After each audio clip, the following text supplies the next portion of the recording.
And of course, breaking news out of Fort Lauderdale, where multiple people have died. At least 8 people have been taken to nearby hospitals with injuries. 5 of them have died. 5 people were killed at the airport, I should say. Law enforcement says the gunman is in custody right now.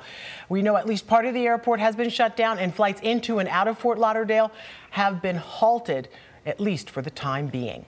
And we are joined now on set by Zach Hudson.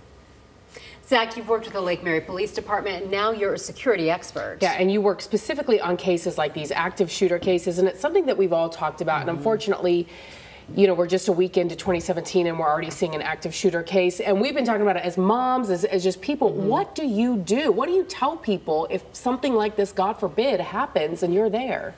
Half the battle is preparation. You have to be prepared for these kinds of events. Every employee in that airport should have active threat training. Every employee should play a part in the overall safety of the people that are going through that airport on a daily basis. But if I'm standing there trying to get my bags, right? I mean, do you have any advice for people? I mean, we just don't know what to do. There is no safe place, I guess. I mean, something like this, it's also very cowardice because everyone is focused on, you know, the baggage coming off. Yeah, and so your back is actually turned to the door, so anyone can walk up on you. Sure. I mean, truth be told, all of these events are cowardice. Yes. Anytime you kill innocent people, it's an act of cowardice. But in this particular case, you're really talking about focusing that attention, if you will, that deadly attention on a group of people that are completely unaware. The more people you have, the more casualties you're going to get. The larger the group, groups have a tendency to attract bullets as a rule of thumb. The larger the group, the more attracting of bullets that becomes. We've talked a lot about how obviously this is a soft target. I mean, you can move the perimeter back, but there's always going to be a perimeter. So, you know, what do you advise people? Well, security is about layers, first of all. You need multiple layers, and that begins from the second someone gets to a terminal. What do those layers look like? As far as individuals are concerned, it's about awareness. You want to get as much time as possible to react to a shooter, because when bad things happen, you play catch up.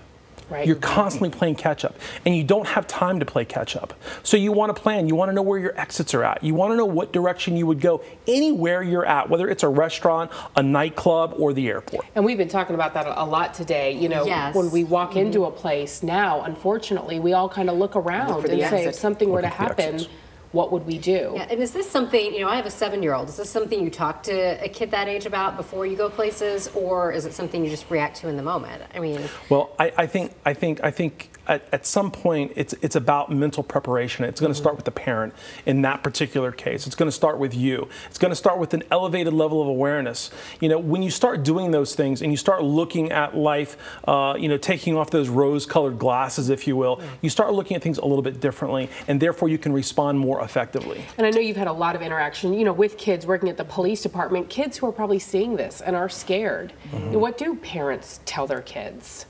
Well, unfortunately, it's not an easy question. You know, when it comes to children, a lot of it depends on their age, it depends on their maturity level, and what you feel comfortable with telling them.